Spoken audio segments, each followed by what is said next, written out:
今日同大家介紹下二澳嘅農作社基金會推動嘅二澳野、水田、農、林生態共融項目。透過大嶼山保育基金嘅支持，佢哋正致力於修復大澳嘅自然生態，成功將昔日幾乎絕跡嘅中國浮蛙重新引入香港，為佢哋種掃棲息地。而家帶大家漫步去睇下呢片綠油油、充滿生機嘅水稻田，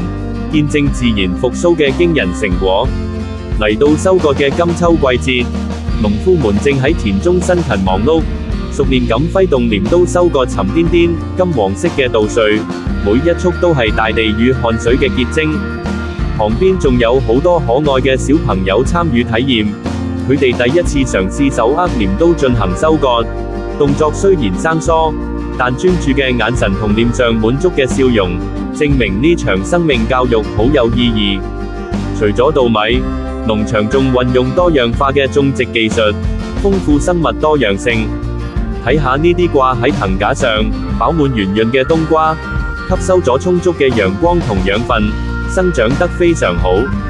最後，帶大家去睇下呢個寧靜嘅水池，裏面種植咗充滿生命力嘅菱角，為呢片土地增添咗獨特嘅生態色彩，亦係自然共融最好嘅寫照。